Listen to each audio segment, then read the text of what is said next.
que ese escrito, el del carruaje fantasma, tiene aproximadamente unos 150 años. Hay una discusión sobre si ese texto es antisemita, porque sí hay como cierto desprecio a los judíos. En las historias de Amelia, la aparición del espectro es casi siempre sutil.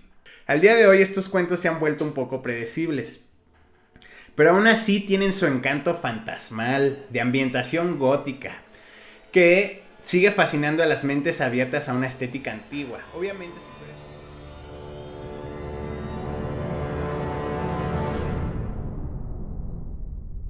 Muy bien, pues para empezar, ¿cuáles fueron a mí las impresiones de este libro, no? Y lo vamos a ver ahorita con los recursos que pude encontrar, pero principalmente fueron historias que a mí se me hicieron muy familiares, ¿no? Las típicas historias de fantasmas que puedes escuchar en una reunión con tus amigos, en una comida familiar. Yo sentí que ya había escuchado estas historias antes porque hasta se sintieron arquetípicas, ¿no? Ese tipo de historias, las dos, yo siento que las he escuchado mucho, pero pues justo por eso quería empezar por esas lecturas, porque podemos partir desde un terreno un poco más familiar y poco a poco irnos poniendo más raros, ¿no? Con estas lecturas, porque si algo tiene la fantasía y la ciencia ficción es que tiene rincones muy raros, pero muy interesantes también, que no tendremos miedo de explorar en este espacio. Algo curioso, algo que me dejo de esta autora y que yo siento que funciona muy bien en su literatura, en sus libros, es que las apariciones, los fantasmas, pues son una experiencia individual. Estos encuentros que nos perturban, estos encuentros que nos aterrorizan, son individuales y eso es típico en la vida real, ¿no? Tú escuchas que tu tía te cuenta una historia de terror, que tu novio te cuenta una historia de terror, X quien sea, y siempre, bueno, no siempre, no hay que generalizar, pero en la mayoría de las ocasiones son personas que lo vivieron solos. No hay nadie que cuestione, no hay nadie que haya atestiguado. Y sobre esa misma especie de convención, también esta autora, por lo menos en estos dos cuentos, sucede lo mismo, ¿no? Sí hay más personajes, hay más interacciones, pero cuando sucede el encuentro con lo sobrenatural, siempre es una experiencia individual y sobre todo solitaria. Y ahorita vamos a ahondar un poquito más en unos artículos que pude encontrar. En él decía que pues, Emilia B. Edwards no tenía la necesidad de ser autora, ¿no? Ella ya tenía una vida acomodada, pero que sin embargo usaba sus historias, sus relatos, sus novelas para compartir ideas de ellas, ¿no? Posturas, reflexiones y principalmente el primer relato que tenemos de esta autora en este club de lectura, pues de una manera... algunos dicen que sutil, pero yo no lo consideraría sutil. Nos deja la pregunta, ¿no? Nos deja preguntarnos si creemos que los espíritus de los muertos pueden acecharnos o si somos escépticos, ¿no?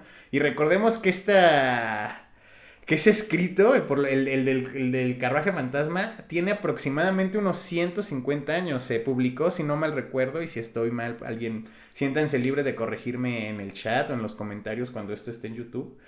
Pero ella publicó este cuento en 1864. Entonces, eso tiene varias implicaciones que vamos a abordar aquí, porque es importante saber la antigüedad que tienen estos relatos para entender desde dónde estaban escritos y a lo mejor porque ahora no los sentimos tan efectivos. Principalmente por eso. Tiene 150 años, ¿no? Entonces, esa pregunta aparte, ¿no? Y parte de lo que les decía de que es una autora que pone sus ideas, me parece recordar que en el caso del carruaje fantasma, ella está, digamos que personificando sus ideas en el alquimista, ¿no? Este erudito que vive aislado, que ha vivido aislado por más de 20 años en su casa en medio de la nada y que ha dedicado su vida al estudio de lo que la ciencia descarta como superstición. E incluso este personaje relata que las mentes, por aquí tengo una cita, la vamos a ver. Este personaje relata que las mentes racionales, que los científicos no han hecho más que pues negarnos la posibilidad de explorar esas cosas y ridiculizar a las personas que se atreven a estudiarlas, ¿no? Y por eso él se va de la vida académica, de la vida científica y por su cuenta, aislado, empieza a investigar todos estos fenómenos y, y está buenísimo, está buenísimo. Entonces, vayamos partiendo, vamos a ir poco a poco. Fíjense que de la historia de Salomé casi no encontré nada. Creo que es una historia muy poco conocida de esta autora. A mí me pareció muy buena, con unas descripciones súper buenas y con conocimiento, porque hay un montón de referencias en ese escrito. Ahorita hay una, bueno, no es que ahorita particularmente, pero hay una discusión sobre si ese texto es antisemita, porque sí hay como cierto desprecio a los judíos. Al final del día, la historia se trata del espíritu de una mujer aparentemente judía que es enterrada en un cementerio judío porque en ese tiempo en Italia había como esa segregación o esa separación, esa incluso deshumanización de los judíos que les pusieron su propio cementerio. Y este personaje cristiano que se enamora de ella, se la encuentra su espíritu en su tumba y le pide que le dé un entierro cristiano, ¿no? Que ponga una cruz ahí, que vaya un sacerdote ahí a darle la bendición cristiana. Entonces sí se podría discutir que puede ser un poco antisemita ese relato, pero también recordemos que se escribió hace 150 años, ¿no? Entonces no sería justo juzgarlos bajo los estándares morales de hoy en día, y creo que son unos muy buenos cuentos que podemos disfrutar. Entonces, vamos para allá. ¿Qué tipo de literatura escribe Amelia B. Edwards? Entonces aquí podemos leer que son cuentos de fantasmas muy clásicos, con una más que evidente influencia de la literatura gótica, el romanticismo y casi toda seguridad, el Schauermann, no sé cómo se pronuncia eso, pero literalmente novela de estremecimiento, una variante alemana gótica, usualmente más explícita que la británica. Eso definitivamente, porque si tenemos como punto de referencia los relatos de Amelia B. Edwards, pues sí son sutiles, no son explícitos, ¿no? Y ahorita vamos a llegar a unas partes muy interesantes que creo que nos pueden dar un poco más de luz sobre cómo interpretar estos relatos. Entonces, aquí viene la interesante. En las historias de Amelia, la aparición del espectro es casi siempre sutil, hasta el punto que la sensación de horror, o más que horror, intranquilidad metafísica, surge de la progresiva toma de conciencia de los protagonistas de que se encuentran o se encontraron en presencia de lo sobrenatural. Y para hacer memoria, ¿qué pasa en el carruaje fantasma? Este viajero perdido en medio de la nada queda atrapado en una tormenta de arena, lo cual le impide regresar a donde su esposa, su reciente esposa, lo está esperando, ¿no? Entonces, él camina para encontrar el camino y es donde se encuentra la casa del alquimista. Y el alquimista le propone como todos estos dilemas filosóficos, estos dilemas científicos. Las apariciones son reales, no son reales. Yo considero que sí son reales.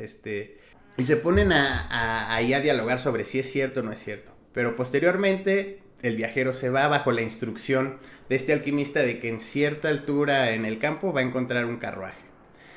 En ese carruaje, entonces, el viajero sale de la casa, va a buscar el carruaje que lo va a llevar con su amada esposa, y se encuentra con un carruaje fantasma, literalmente, pero él no lo sabe.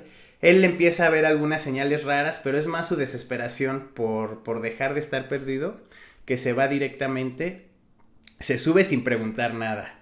En un principio todos los pasajeros del carruaje van callados, nadie le contesta las preguntas que le hacen, y poco a poco, él se va dando cuenta de que son personas muertas, de un accidente que un carruaje tuvo hace mucho tiempo. Y yo no sé ustedes, pero eso me recordó muchísimo a las típicas historias que cuentan luego de que hay una mujer que se sube en la parte trasera de los autos para espantar a gente, bueno, a conductores que van en altas horas de la noche en carretera, ¿no? Yo he escuchado esa historia muchísimas veces y me recordó mucho, ¿no? Y esta historia fue escrita hace 150 años.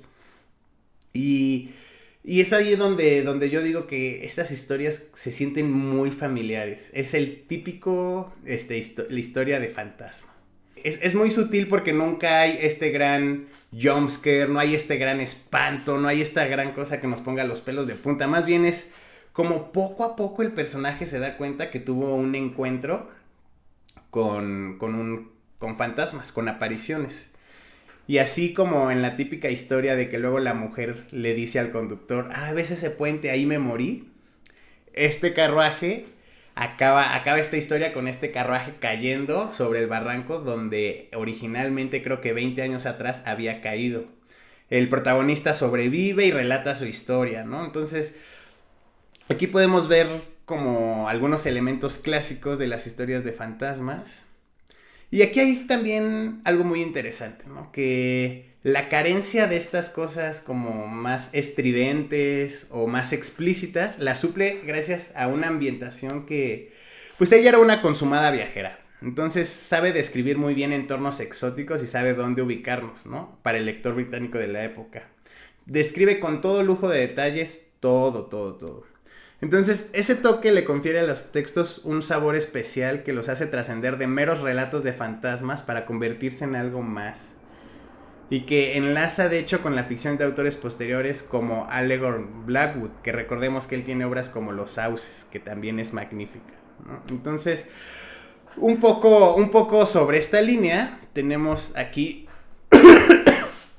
otra opinión de otra persona.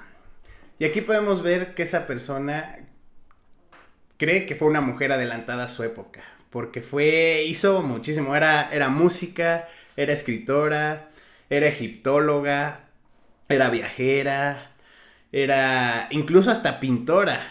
Entonces era muy buena en todo lo que hacía. Y los relatos recogidos en esta antología del carruaje fantasma, pues son relatos que muestran un ghost story muy típico, un género muy frecuentado por los escritores anglosajones en esa época. Entonces, alejado de los espectros terroríficos de la escuela gótica más espeluznante y macabra, los fantasmas de Amelia B. Edwards parecen regirse, al contrario, por una estricta moral victoriana. Más que pretender asustarnos, porque recordemos el anterior, que era esta como esta realización repentina o más bien paulatina de que estabas entre muertos o de que tuviste un encuentro sobrenatural. Porque también en la historia de Salomé tenemos a esta persona que sin saber se encuentra con el fantasma de una mujer que está muy enamorado de ella y empieza a hacer lo que le pide, y solo cuando termina de hacer lo que le pide esta mujer, él se da cuenta que es un fantasma.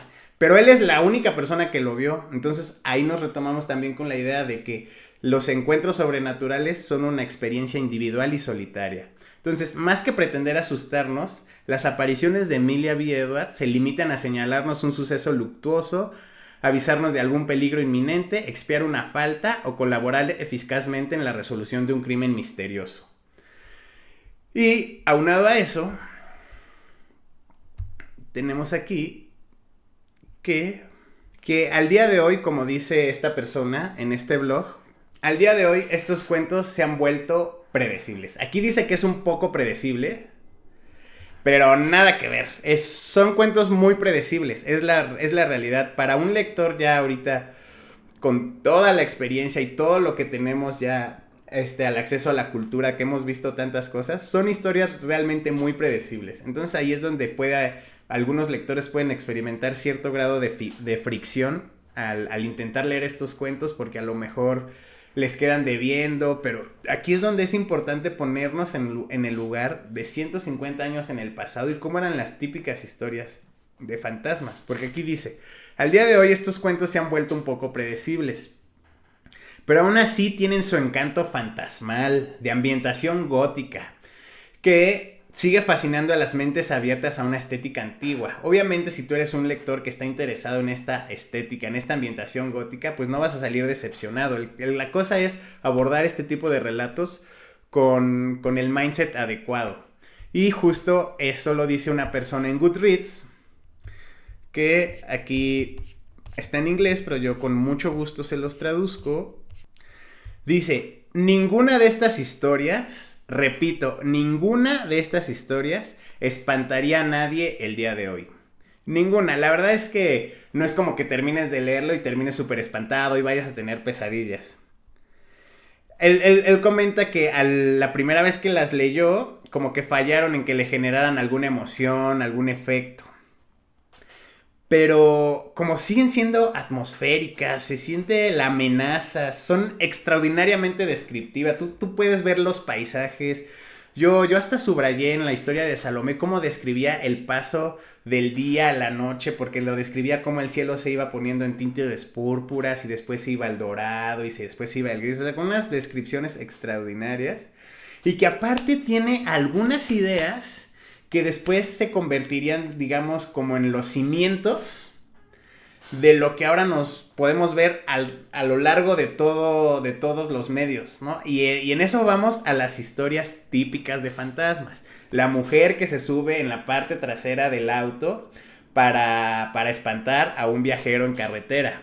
O esta típica imagen que de verdad yo la tengo súper identificada. Bueno, hasta Facundo tiene un sketch de esa imagen. De encontrarte a una mujer al pie de una lápida en un cementerio. Que eso pasa en la historia de Salomé. Todas esas imágenes que ahorita están tan presentes en el imaginario colectivo de hoy en día, hace 150 años no lo estaban y fueron revolucionarias. Y ahorita dieron los cimientos para todas esas ideas. Entonces, eso a mí me pareció fascinante, ¿no? Como que poder encontrar el origen de tantas historias y tantas imágenes que yo tengo tan presentes en mi día a día.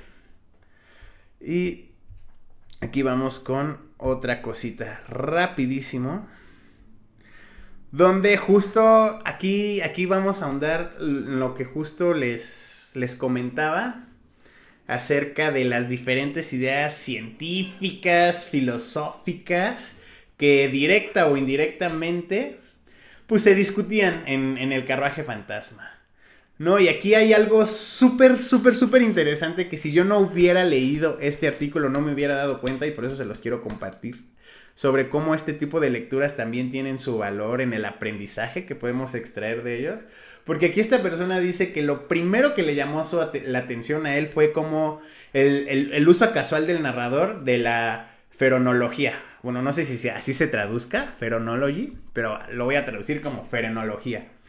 Que era como pues sí, la astrología de esos tiempos, ¿no? El Piscis, que ahora lo que determina según nuestra personalidad, según algunas personas, es en qué día nacimos. Bueno, en ese tiempo, en el siglo XIX, existía algo llamado feronología, que según tú podías, que tu personalidad y tus rasgos de personalidad eran determinados por la forma de tu cráneo.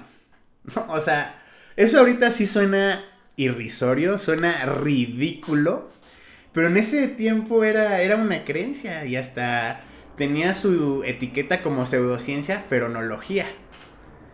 Pero aquí también sale que normalmente esta creencia era basada en el racismo y el clasismo.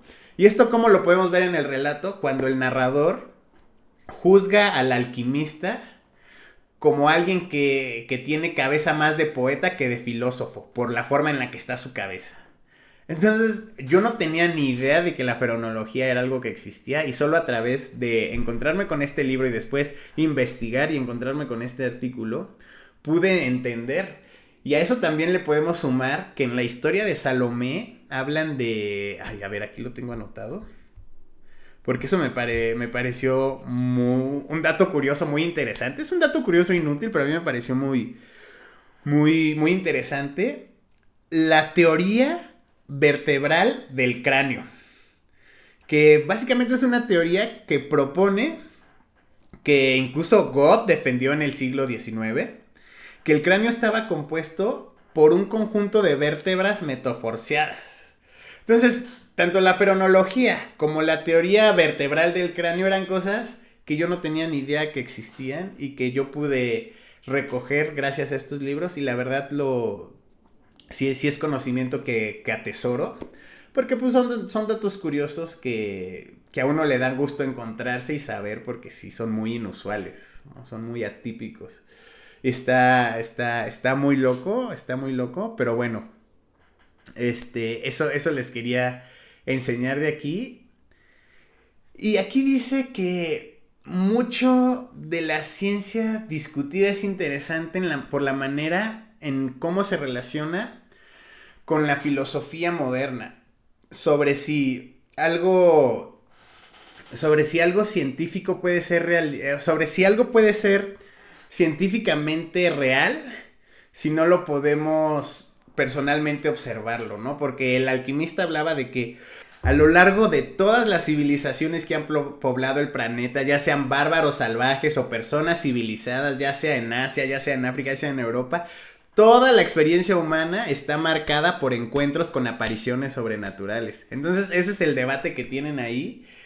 Y me parece un debate interesante. Yo personalmente sí soy de los que no creen nada, pero me pareció interesante la postura del alquimista, sobre todo porque es una postura que también tenía Amelia B. Edwards y que personificó en este personaje. Entonces, ya para cerrar, vamos a ver un poco de la vida de esta persona, porque tiene una vida muy interesante. Este no lo voy a leer completo, les voy a dar como más o menos un repasón rápido de la vida y el legado de Amelia B. Edwards. Y si se dan cuenta, este artículo está escrito por el Egypt Exploration Society. Ella era egiptóloga. Después de ser escritora se hizo egiptóloga. Primero fue música, porque según ella le criticaron que ella quería pintar al óleo, pero que no contaba con la delicadeza necesaria, creo que era, ahorita lo vamos a leer, y se pasó a la música, pero después de la música dijo, no, ¿sabes qué? La escritura, después de la escritura dijo, ¿sabes qué? No, me voy a ir a viajar, escribió diarios de viaje muy interesantes, y en esos viajes fue donde llegó a Egipto, escribió un libro sobre su viaje a Egipto, y de ahí se hizo egiptóloga, y es una persona muy importante en este campo. Y pues aquí podemos ver que a los 9 años publicó su primera pieza de escritura en un concurso local, ¿no? A los 9 años escribió aquí tenemos una foto de ella. Ella publicó El carruaje fantasma hace 150 años, la foto así.